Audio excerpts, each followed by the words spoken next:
I can't remember a time that I wasn't interested in astrology, and it's weird because nobody around me was into it. Like, I didn't grow up around anybody who was into it. I just when I was younger, my mom would take me to the library, like most parents take their kids to the library, and I would just be like, "Can you give me some books on astrology?" I was like 5. She's like, "What?"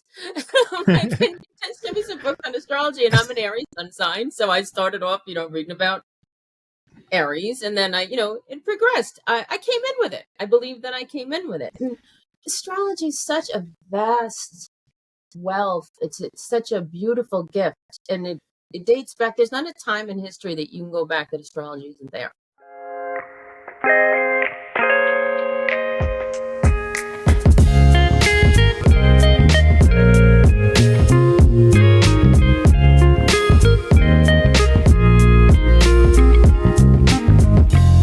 Welcome to a Broaderlands podcast. The opinions expressed on Broaderlands podcast are those of the guest speakers and do not necessarily reflect the views of the host or Broaderlands podcast. Welcome to Broaderlands podcast, and thank you for coming on. I really look forward to learning from you. I don't know much about astrology, so this is going to be Astrology 101, but I'm truly grateful for your time and your work that you do, so thank you. Thank you. I'm honored to be here. Thank you for having me. Yeah, thank you. Maybe you can kind of share a little bit really briefly about what you do before we get started. Sure. Well, my name is Betty. I live in New York. I'm an astrologer. My business is Astrology with Betty. And I basically help my clients to heal and to evolve. I want to empower them to live their best life. And usually that entails going into their childhood, which I can see in their charts, and diving into their wound, their original wound. Like, I want to know, where are you bleeding? So we go to the original wound. Most people are we repeat the same lessons over and over again. So instead of just dealing with the symptom, I like to go to the cause. And then based on their energy and what I feel may serve them best, I give them recommendations. We speak and we get into it. And sometimes I see my clients often. Sometimes I just see them once. It depends on the person. But then I just give them like a prescription, like a doctor would give somebody a prescription of different things to do, whether it's meditating, yoga, painting, whatever. Yeah, thank you. You also mentioned you had a little bit of medium abilities, right? Or channeling? Sometimes I don't advertise that because I don't control it. I don't call anybody in, but everybody's unique. So people get what they need when they come to me. I feel that my role is a healer. I look to help somebody heal. So sometimes that people will pop in. It's not like I see them. It's not like that movie with Bruce Willis or anything. I don't see them physically in front of me, thank God. But I'll get like images in my head, or I'll just kind of sense the person, or it depends. It's different all the time. I had one time a girl came whose father had passed away when she was very young. At 9/11, he was a firefighter. And that was a very intense one because he showed up as soon as she walked in. He's like really present. And it was a really great reading because she got closure. She was only 2 when he passed. So that was a very impactful reading. And after she left, he lingered. He stayed around for a little while. I had to tell him to leave. Wow, that's awesome. I felt bad because you can't stay here.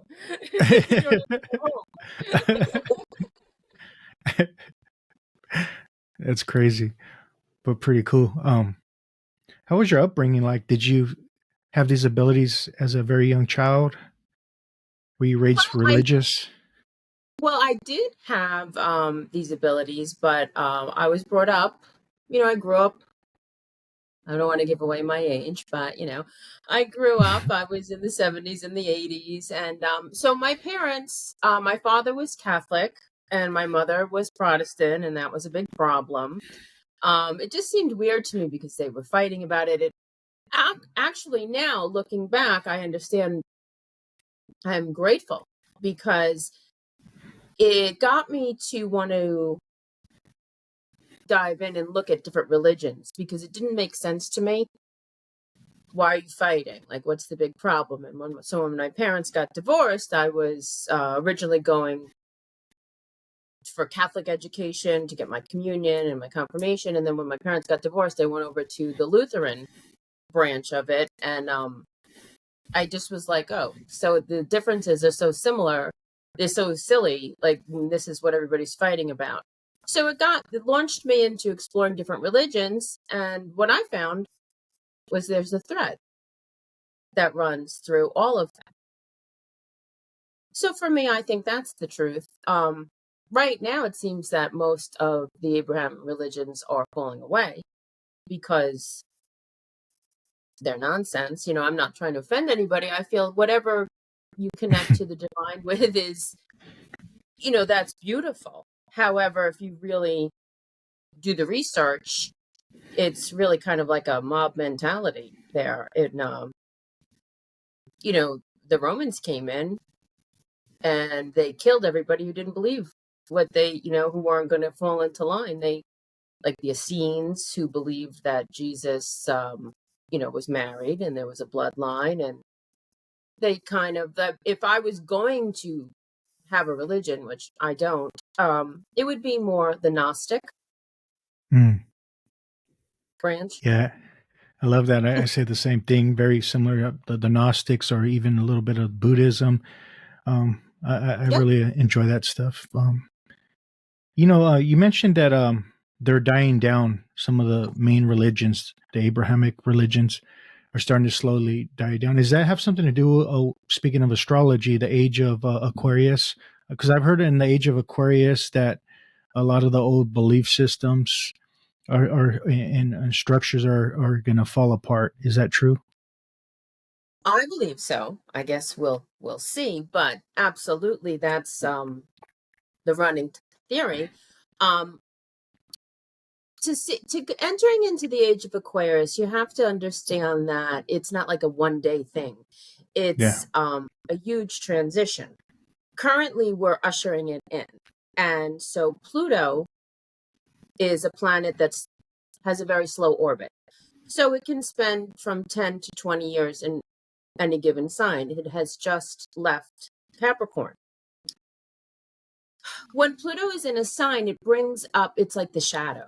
It brings up the shadow. It brings up when Pluto was in Capricorn, we saw the churches falling apart. We saw everything, the structures breaking down, the government breaking down. So anytime an organization is being challenged and being broken down, it digs in deeper. But now Pluto has entered into Aquarius. It will go back, I don't know exactly when, soon, into Capricorn for like a little bit, then it'll be in Aquarius. I'm feeling that is more of a deeper move into the age of Aquarius. But given that said, it will bring up the shadows with Aquarius, like the AI and all of these new technologies. They can be wonderful. They're certainly interesting, but it'll bring up the shadow side of it. For good or bad, Pluto is a type of planet that when it transits around and hits you, it's just about evolution. It doesn't care if you need to lose your arm for your soul's evolution. Well, then it'll lop off your arm, and it doesn't. It's not apologetic. It can be challenging. Yeah, I see a lot of some of the old structures. I mean, if you really just observe, you see some of the religions starting to die down. And I also see it in the 12-step recovery rooms. You see them arguing about their old belief systems. Should we make some changes? Should we not? Should we stick to this 1939 old outdated information to help people? Or should we make changes? So there's big arguments in all these big institutions. So it's pretty interesting. Well, with the rise of technology now, a lot of information is made available. If you really dig into you want to call it facts or the history of what happened, it's all a lie. What they tell you to believe is not true. And it's it's falling apart. And I mean, I'm not trying to offend anybody, but I invite people to do the research. Everything is hidden and cryptic. And, they said that, Mary Magdalene was a whore. She wasn't a whore. She was Jesus's wife. And she was, and that's what the Gnostics speak about, the Essenes and the Knights of the Templar, and it's the goddess religion, and it kind of brings into the witch trials, where there was a lot of, I don't know what you call them, inquisitions or genocides. They first came and they extinguished all the Gnostics, all the Essenes, and then all the witches that were killed. Witches were people who were healers, who were energy workers, who were herbalists. And basically, in my viewpoint, if you knew how powerful you were, if we all knew our own power, we wouldn't need to go to the church. And it's all about money. It's the love of power instead of the power of love, because they tell you, oh, you better do what we say and come here and give us your money and go tell this man in a box your sins and then you'll be okay. That's nuts. I think. That's funny. So what would be what's the difference for you with spirituality versus religion? Or do you see a difference? Oh, sure. Well, religion is more of being brainwashed, and you have to do this and you have to do that. And I think that everybody's relationship with the divine is personal, because we are infinite beings of light. We are expressions of the divine. So it's not a one size fits all. And I believe that religion seems a bit egotistical to me, because if you look into most of the religions, not all of them, and I'm not saying that everybody is bad, but if you look at the premise, we're chosen. Okay, so that just doesn't make any sense. You're chosen. That means that I'm better than you. You're going to hell, and that just doesn't make any sense to me, because if God is love, also the premise of an old man sitting up in the clouds, like, gonna spite you, it just doesn't seem to gel with me. It doesn't make sense. If it doesn't make sense, it's probably not true, right? And that's like me adopting like all these dogs, but I only like brown dogs. So I'm not going to feed the other dogs and I kick them. And, it doesn't make any sense. As human beings, like, I'm a mom. There's nothing my child could do that I would condemn her to burn in hell for the rest of her life. Nothing.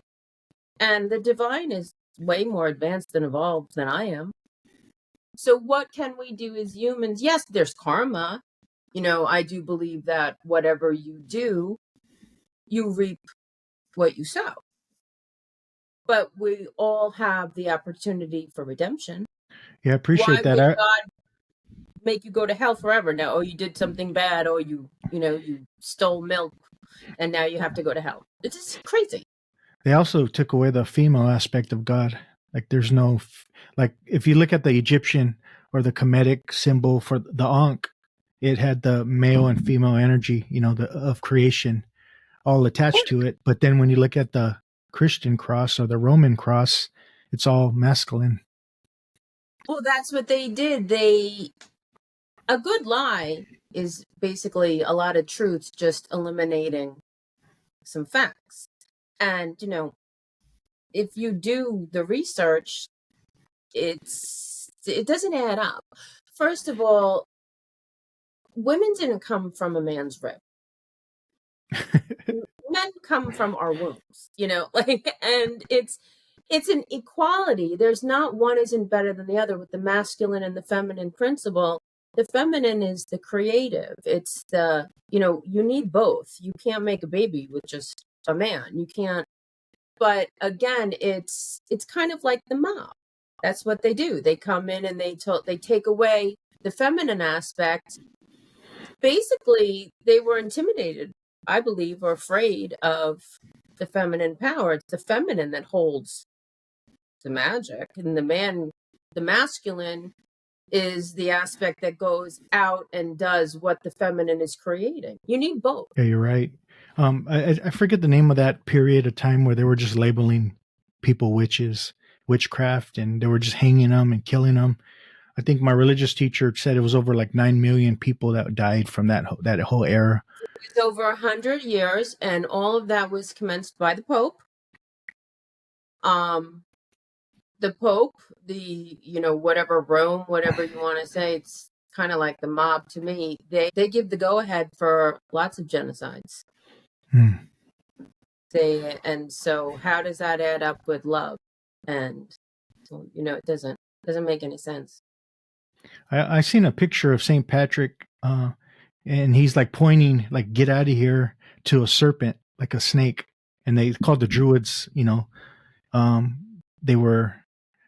they were pagans. They were Satanists or whatever. That's what the church called them. But it's pretty interesting. There's actually a picture of St. Patrick kicking out the snakes, but well, that could symbolize the Kundalini. Exactly. Yeah. And also transformation. Wisdom. Wisdom. The Kundalini is our life force. It's our connection to the divine. It's what arises within us. What do they call that? Oh my gosh, I just forgot. The caduceus. Okay, yeah. It's our that's our spine, and the wisdom coming up and going through our chakra system, cleaning it out, purifying it, aligning our connection to the divine so we can express, and it can, that's what we're here to do. But they don't make it easy. Yeah, you're right. And you see Shiva with the serpent on its neck, or Jesus will say, be wise like a serpent. If the serpent was bad or evil, he wouldn't even use that. Be wise like a serpent, soft like a dove. Cuckoo Khan, you find that in Americas. But yeah, thank you.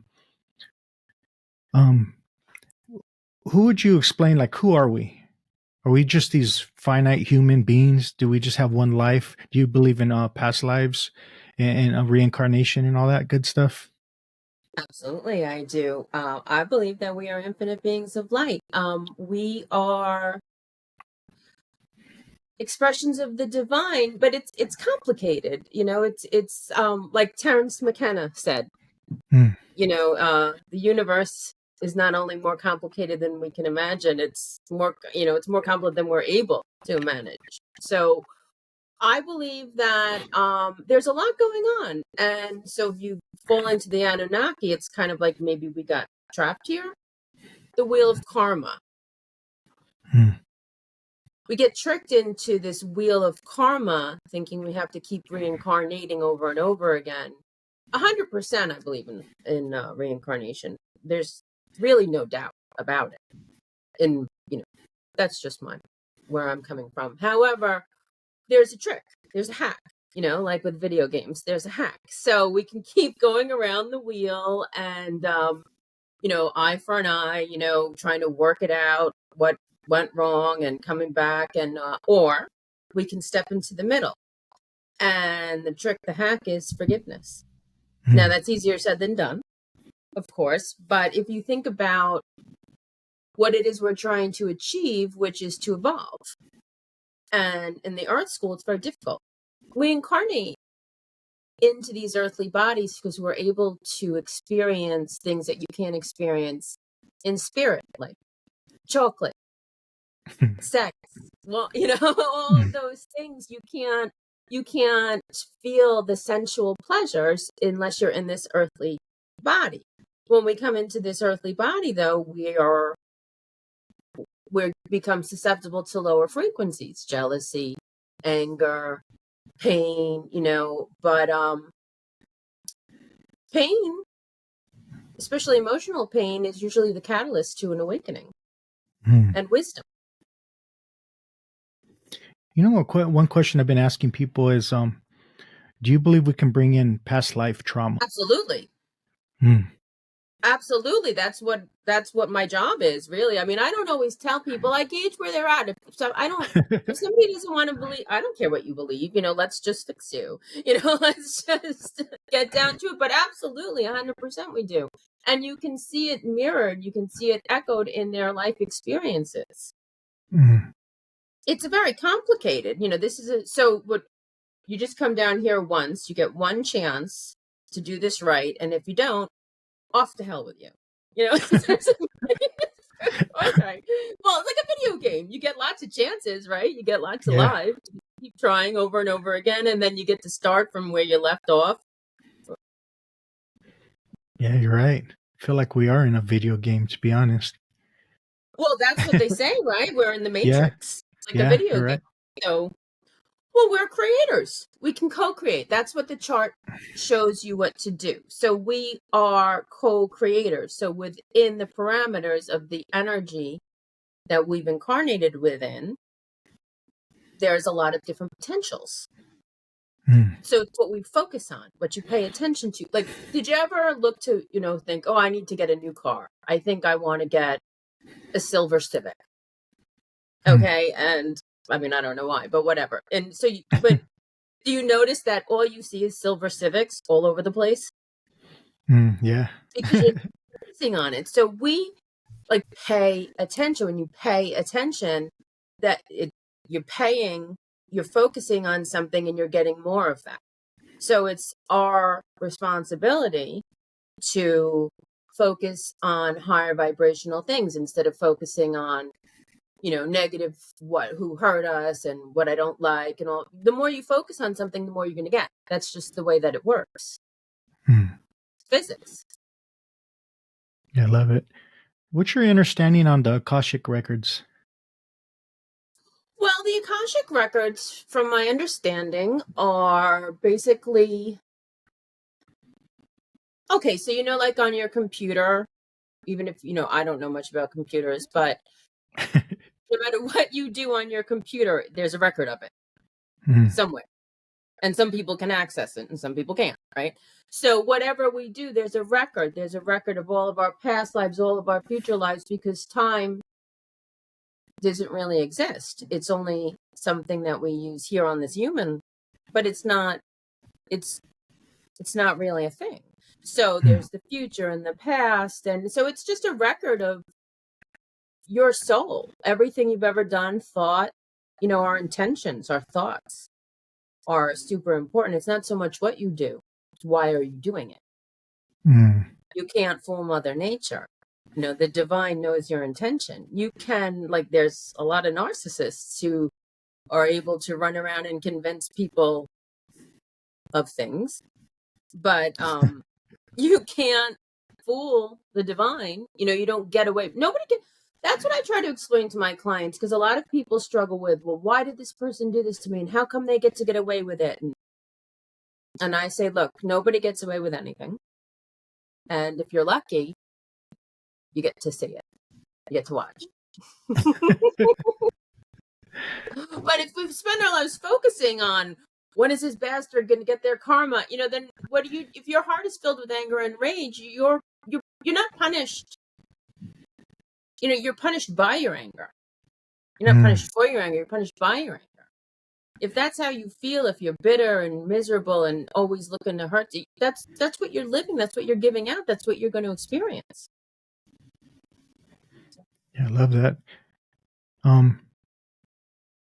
Going back to astrology, how did you get into all that? I didn't even know. I can't remember a time that I wasn't interested in astrology. And it's weird because nobody around me was into it. Like, I didn't grow up around anybody who was into it. I just, when I was younger, my mom would take me to the library, like most parents take their kids to the library. And I would just be like, can you give me some books on astrology?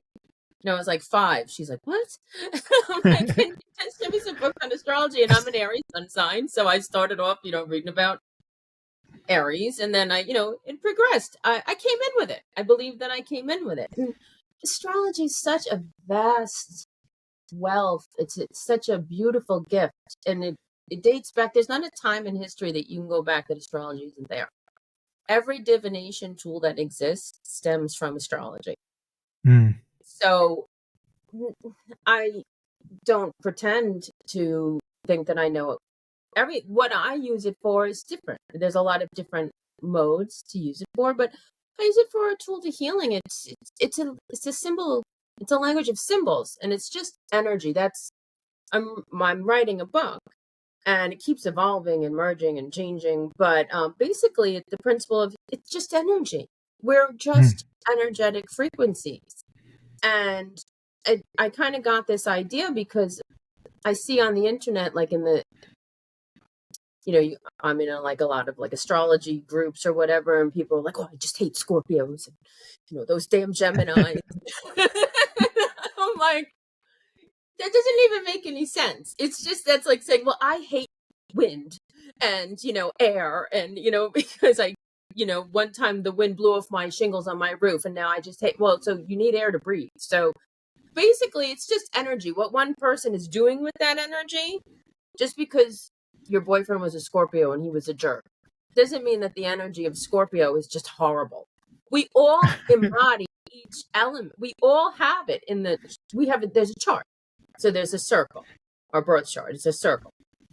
And it's carved into 12 slices of pie. And the zodiac wheel possesses all 12 of those signs.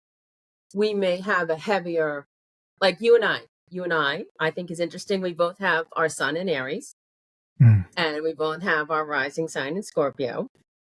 So, but the 12 astrological signs exist in there. So you may have more of a predisposition to more signs, like a lot of planets in fire signs, or, but you still do have all of those other, they're functions of life. Like Gemini is ideas in communication. We all need that. We all possess that on some level, whether we're, heavy into that one energetic frequency or not. We can still it's different perspectives. So picture like 12 people standing around looking at one thing. They're all going to have a different perspective. All valid, all necessary, just different. There's no reason to fight about it. Yeah, I don't think I'm an Aries. I'm a gerbil. I'm just playing. Don't start. No, but we were talking earlier about the big three, the three signs. The sun, the rising, and the moon. What does that mean for an individual? Those are like the most personal in your chart. So your rising sign, and you have to remember that it's very vast, but just basically your rising sign starts your wheel. So that's your first house, meaning like your persona, what you look like, how people who don't know you very well are going to perceive you. And then there's planets there, and it all blends together. But also your rising sign is the sign that you're here to learn about. So you're here to kind of master that. Your moon sign, your moon represents how you process emotions. And it's also what you have a PhD in. So you look at somebody's moon and well, they've already mastered that energetic frequency. And your sun sign is like your spirit, it's the glass. It's the stained glass where all the other lights it gives the flavor, and it's like, for an example, I'm a rising Scorpio and my moon is in Scorpio. So that's a bit of a double whammy, because I know how to Scorpio, but my soul must have felt like, okay, maybe you could do this a little bit better, like a higher frequency this time around. So basically that's so, they all represent so many different levels. But the moon, I feel that the moon is just as, if not more important than the sun sign, because how you feel is really what shapes your life. Yeah, it's interesting. How does it look like working with you? Like if someone was to come in not knowing anything and getting a reading for the first time? Okay, well, that's interesting. So, they come in and I have my little spiel that I give them. And, I tried to basically tell them, don't be scared. I don't bite, that's extra. And, so we start at the very beginning. I say, look, we're going to start at the very beginning. That's the best place to start. Don't worry. We're going to get to what you want to know about. But like an electrician, you need to go through all the different wires and follow them back. So I start at the beginning. We talk about your childhood. What was it like? How was your relationship with your parents? Were your parents, did you have parents that were fighting all the time? Then you can see we all have ways to protect ourselves, defense mechanisms that are important for our survival at the time. So if a child is growing up in a home where it's constantly volatile and they're screaming and yelling and alcoholism and police coming and everything, they're going to have to form a defense mechanism. They're going to have to learn how to survive in that environment. However, as we grow older, those defense mechanisms can hinder us. So I always make the analogy of the knights that joust. They have to put on that big metal armor. And that serves them well when they're jousting, I would think. But now you're not jousting anymore. You're at the beach. So the armor is hindering you. But then, we're humans and we have patterns and they're so ingrained in us that we don't even realize what we're doing. And we get into relationships and they mirror our wounds as a child. I've had clients come in, oh, this guy's completely different. Well, I dated a man and he was a construction worker and he was Irish and he was from Brooklyn and it was terrible. This guy is Italian and he's a stockbroker and he's from California. And they're completely different. I look at the chart and I'm laughing because they're the same. And I'm laughing at myself because I do it too. You look at all my boyfriends, you line them up, their energies are similar too. And so because we're seeking to work out, if somebody tells you that they have, all these different relationships, all these different men, they all did the same thing to me. Well, are they related? Do they know each other? Did they all grow up on the same block? No. So what's the common denominator? You are. So, and I'm not making an excuse for anybody's bad behavior, not even a little bit. But what I'm saying is we seek out, we keep attracting, we are drawn to something until we heal it. And then once you heal it, it's like graduating a grade. You can't get out of first grade. What if you can't do 1 + 1 and if you can't do simple, and so when you get that, then there's always something else. There's always something else. I think having a sense of humor is key to just basically being able to laugh at yourself and not take everything so personally. And it's hard not to, but none of this is personal. Other people's behavior isn't personal. Yeah, I appreciate that. You talked about the 12 slices. Was that the 12 houses? Yes. So the houses are basically the arenas of life. And so the planets are what you're doing. The houses are where you're doing it. And the signs are how you're doing it, like the flavor. So the first house, like I said, is your identity. It's yourself. It's the way you present to the world. So think of it with the natural zodiac wheel. Starts with Aries. So the first house is I am. The second house is the Taurus axis, I have. The third house, Gemini. This is the natural zodiac because everybody's is different. I think. The fourth house, I feel. Leo, the fifth house, I create. The sixth house, Virgo, I analyze. Seventh house is, now we're getting into other people, Libra, I relate. Scorpio, the eighth house, I merge. Ninth house, Sagittarius, I understand. 10th house, Capricorn, I achieve. And the 11th house, Aquarius, I give back, it's the humanitarian. And then the 12th house, which would be ruled by Pisces, is I surrender. And they're all attached like Aries and Libra. They're not two different things. They're the same thing, expressing at one end to the other. I am, we are. So it's about relationship. Mm. I'm writing that's in my book, but if you think about like under the Hermetic philosophy, they're hot and cold. It's not two different things. It's the same thing. It's temperature. It's just what you're doing. So the goal of the chart is to come into the middle and not be like on a seesaw. You don't want to just be down all the time. That's no fun. You want to go back and forth. So, Libra is Aries that's been to charm school. Aries says, I'll do it myself. And Libra is, well, I'll get you to do it for me. That's funny. You still want to try to achieving the same thing, just in a different way.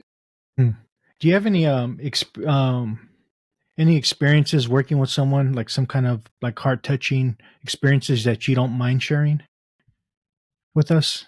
I love all of them so deeply. I don't even know. That's a hard one to pick. That's like having to pick your favorite child. I don't know. I love them all so very, very much. I love when I feel that shift where somebody comes in and, you feel their energy and they're heavy and they're sad and they're lost. And then you feel that shift where the hope comes back or the light goes back on in their eyes. And, you just want to smack them on the butt. Like, go get them, get out of here. I don't know if I can have one in particular. Oh, that's a good question. I wish I did. I guess I could make one up, but I have this one woman. I have this one woman, and she still to this day, once in a while, randomly will just call me out of nowhere and be like, "I love you. I pray for you," and I'm like, "Thank you." Like, but I only really met her like 3 times. She was in a very abusive relationship. And she had a little girl. I think her little daughter was like 2 years old, and she was so scared to leave. And she knew he was cheating and that he was abusive. And she was so afraid, and she didn't know what to do. And, we worked through it. We talked through it. And we made a plan for her to leave and step by step. And I told her, it's going to be hard in the beginning. It's going to be hard. But you've got to keep going. And she did. And it did take a little bit longer, but she got herself a job. She got herself situated financially. And then she did finally meet a nice man. And the last I heard, they're just having a lovely bliss together. They're happy. And, my clients will be like, "Oh, you did this, thank you." And I'm like, I didn't do any. I mean, I did. You do it. You did it. I say a lot of things to a lot of people. But you need to do it yourself. I can only show you, give you advice. And, I like to rev them up and, remind them that they're awesome and that, the power of the universe is running through your veins. Don't tell me you can't. Anything is possible. There's infinite potential. There's infinite, don't limit. If we limit, it's hard. It's scary. Sometimes it's scary to be a human. And we get scared of bills and what we're going to do. And then we get into that box.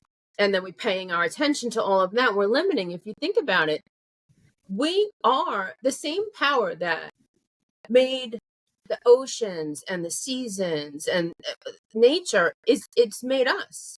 And we have all of that power inside of us. I tell people, go home and make a list of what you think about God or the divine. I say source, but whatever. You can call it Bob. It doesn't matter. Make a list of what you think. So it's powerful, it's magnificent, it's all, blah, blah, blah. Okay, make that list and then write your name at the top of that paper because you are embodiment of that energy. So we're limitless. We can create and achieve anything if you believe that.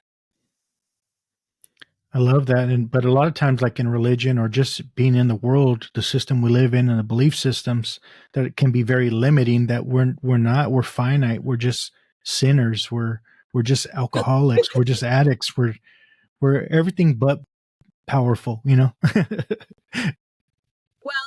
that again, because that's control. Because if you're in fear and you're in lack and you're just a big dumb loser, you better come here or else, let me take care of you. So, it's control. That's they're controlling you.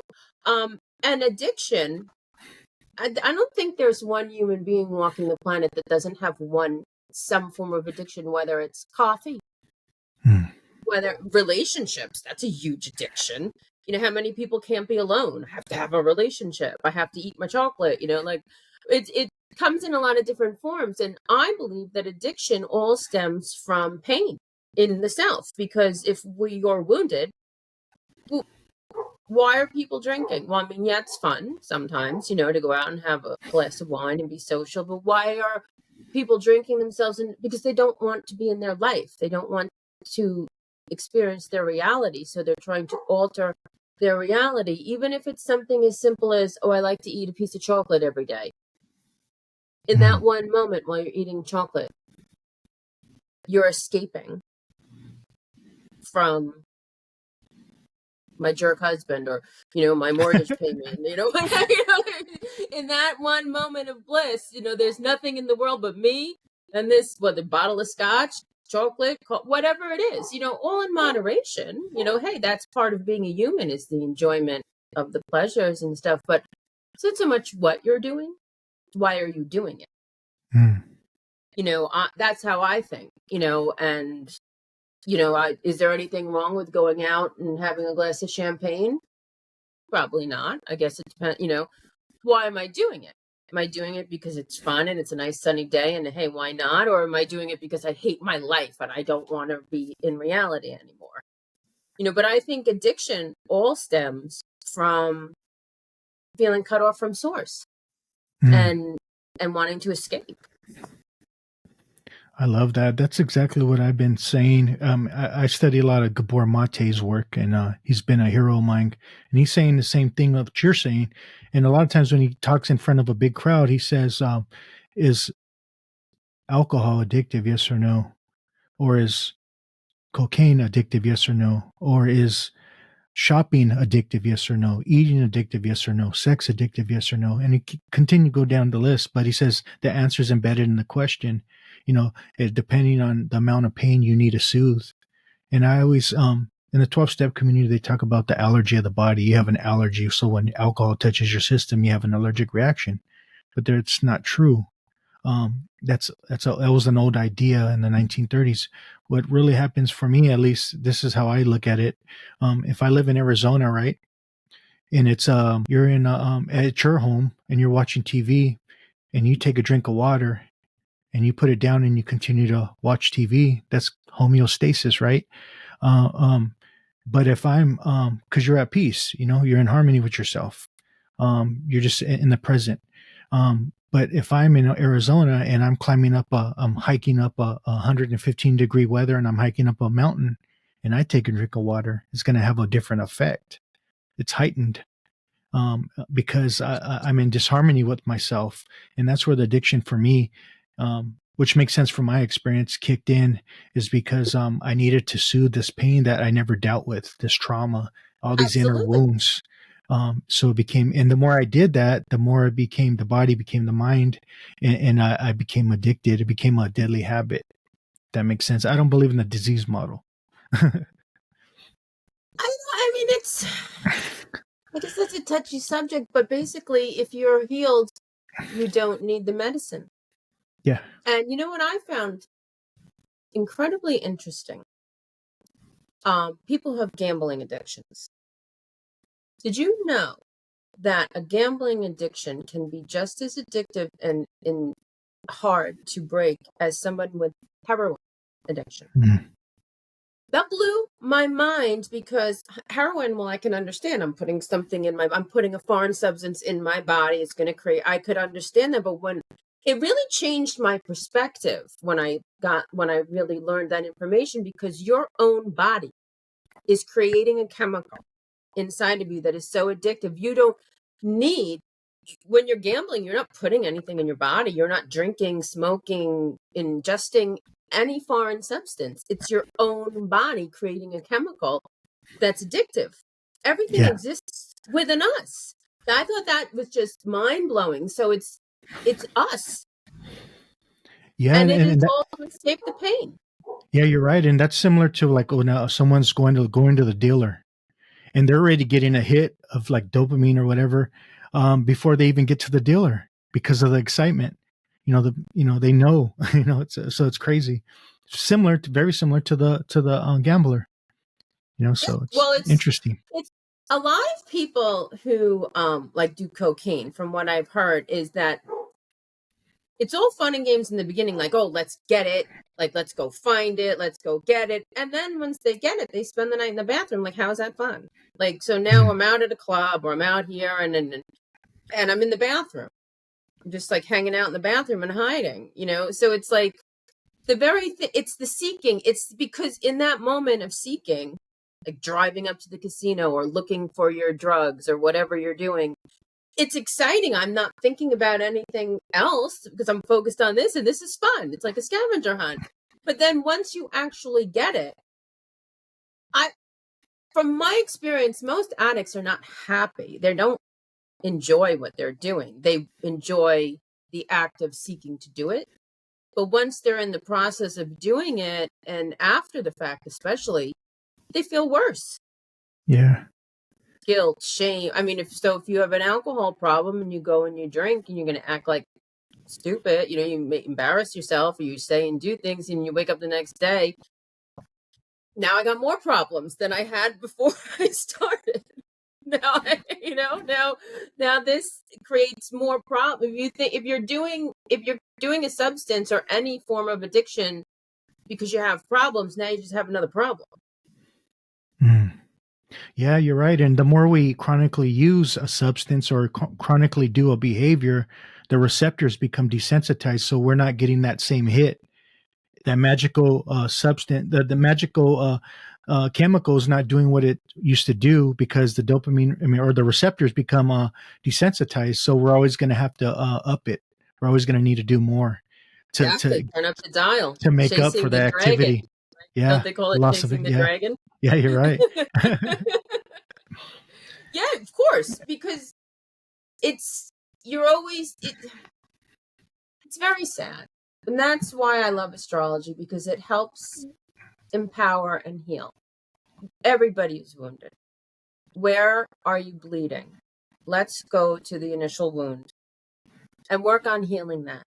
Because once you heal, you don't have to worry about trying to heal from addiction, because you won't want it. Appreciate that. That's my experience. You said you were mentioning you were writing a book. What's your book about?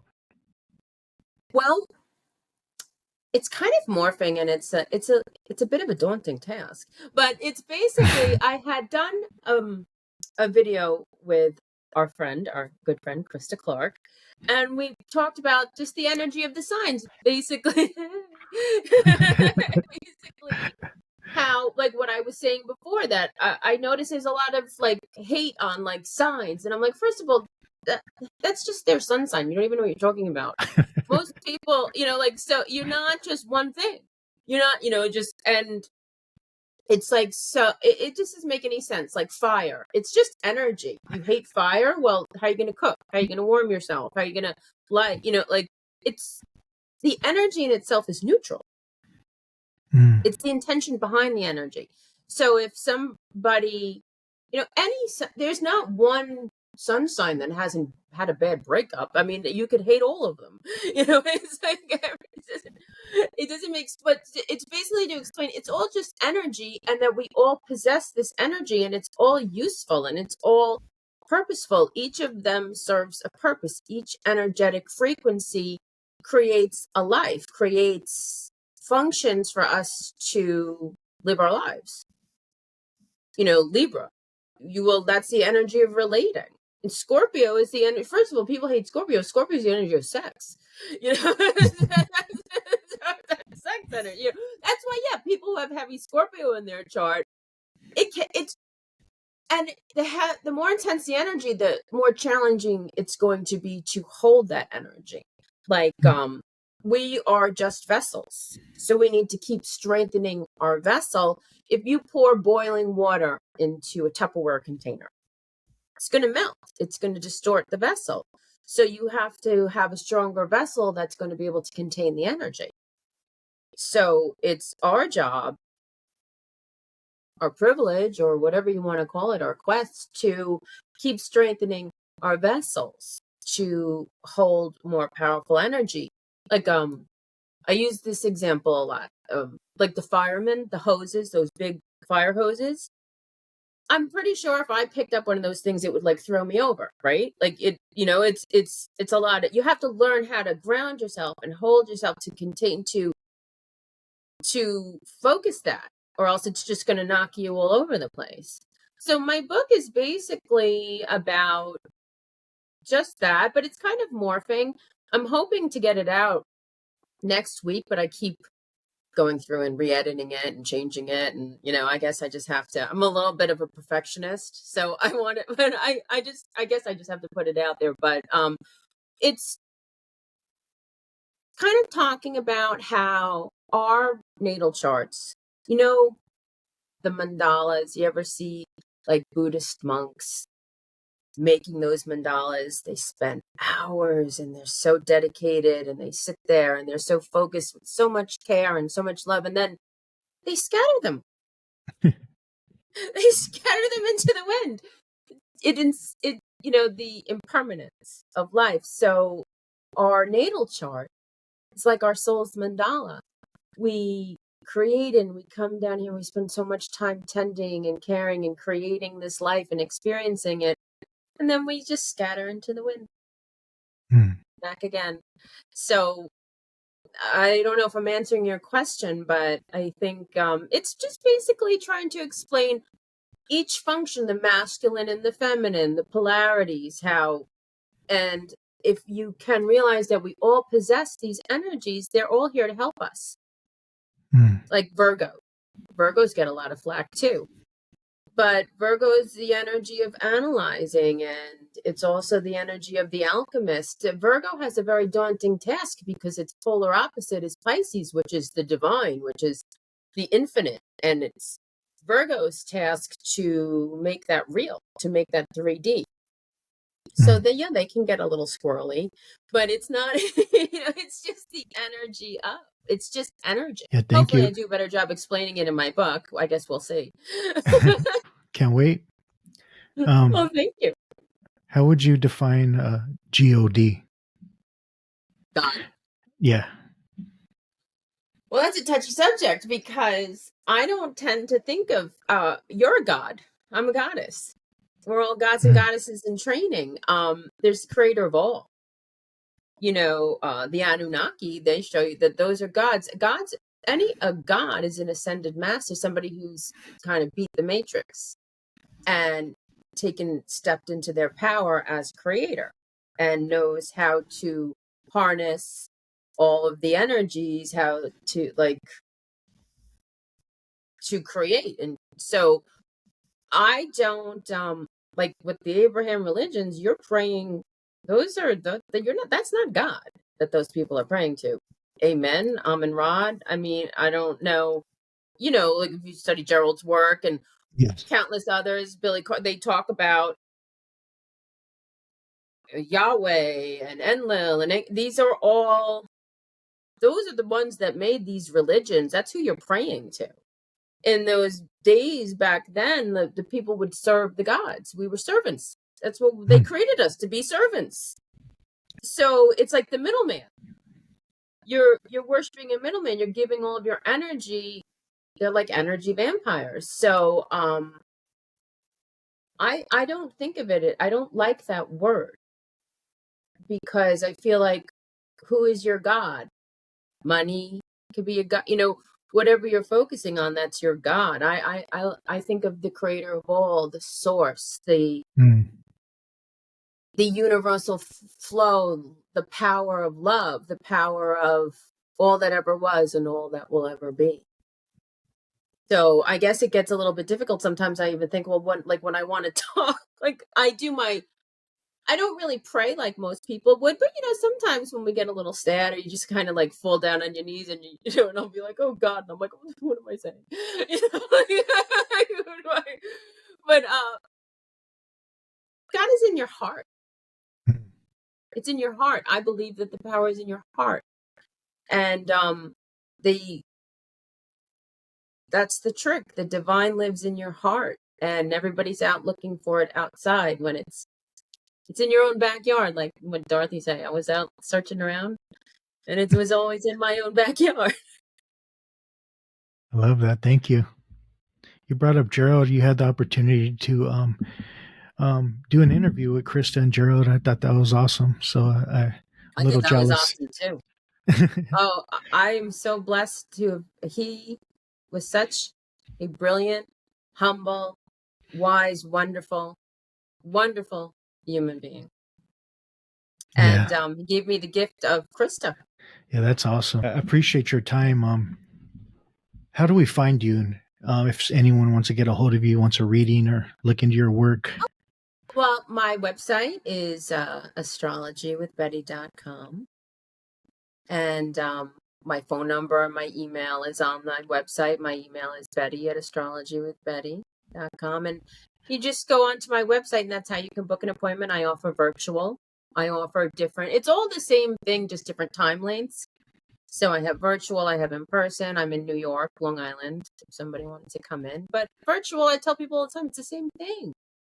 It's just I don't have to put my dog away. I say I can feel you even through the computer. It's energy. Energy is remote. There's no people want to come in, they like it, that's fine. I mean, I understand, but it's the same quality. You're gonna get the same quality. Yeah, I appreciate it. I appreciate your time. I really do. And I appreciate you. yeah, You are thank you. such a beautiful soul. Oh, you are too. I appreciate that. Alan Watts once said, "We are the universe expressing itself," and I'm grateful that you Absolutely. helped expand on that today. So thank you. Well, how cool is it that the creator of all felt that it would be interesting to experience life through your eyes? So we're like waves. Like the ocean, the wave is an ocean. It goes out and it goes back in, and it just keeps recycling. Yeah, appreciate that. Thank you. Thank you.